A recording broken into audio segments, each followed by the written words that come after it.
Здравствуйте, уважаемые зрители! Хочу ознакомить вас с самыми интересными новостями. «Голос Армении» заявляет, это геноцид.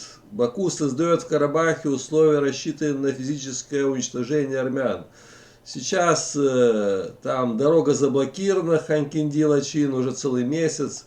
И вот сейчас уже армяне подвели итоги, мол, к чему это все идет. Сейчас я вас ознакомлю, что здесь пишут. «Голос Армении» сообщает, так, уже целый месяц заблокирована дорога, и вот к чему это приводит.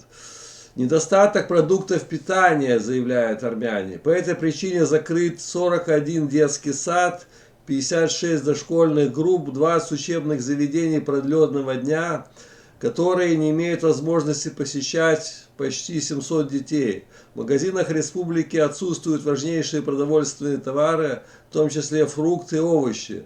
В ближайшие дни будет введена талонная система с целью пропорционального распределения имеющего продовольствия. Уже талоны, как блокировано в Ленинграде, выдавали талоны на питание, сейчас в Карабахе будут выдавать такие же талоны. Ну, по талонам приходишь и норму получаешь, извиняюсь, чтобы не умереть с голоду.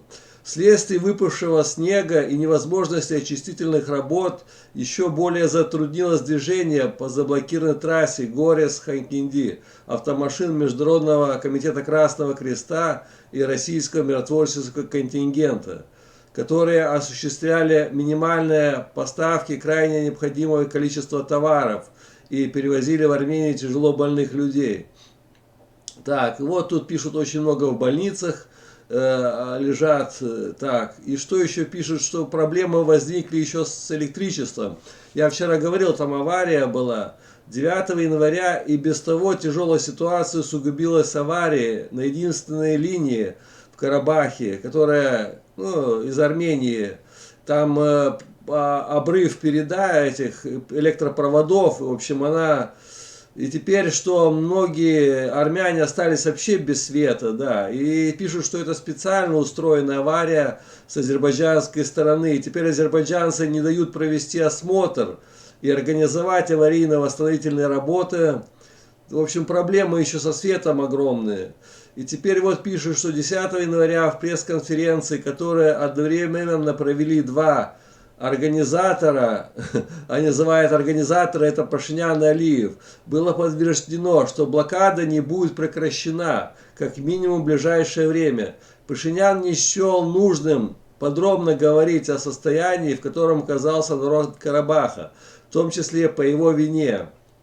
А его бакинский подельник, как называют Ильхам Алиева, заявил, что дорога останется перекрытой, пока не будут выполнены требования экологов. И вот теперь тут француз один из журнала газеты «Ле Фигаро» поместил фотографию размещенных в Лачинском коридоре азербайджанских солдат и написал: температура там достигла минус 10 градусов. В общем, сейчас там на трассе Ханкинди-Лачин очень холодно, идет снег. И уже, как сказать, уже экологи, которые там находились в городе Шуша, они уехали, пишет француз.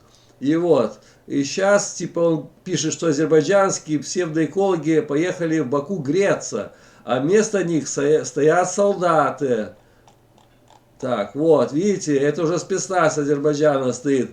И уже француз говорит, а почему там стоит азербайджанский спецназ вместо экологов, типа. И вот он пишет, маски сорваны. Блокада, которая длится уже 28 дней, уже месяц, действительно есть первый акт войны против армян Карабаха. Видите, французы затрубили тревогу, что все, это уже акт войны, акт агрессии.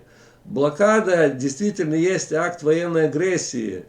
В общем, вот, и сейчас тут проклинает большая статья и Пашиняна, Ильхама Алиева, и, в общем, пишут, что и Ильхам Алиев, самый главный виновник, но и его подельник Никол Пашинян, тоже они проводят в Карабахе политику геноцида, этнических чисток.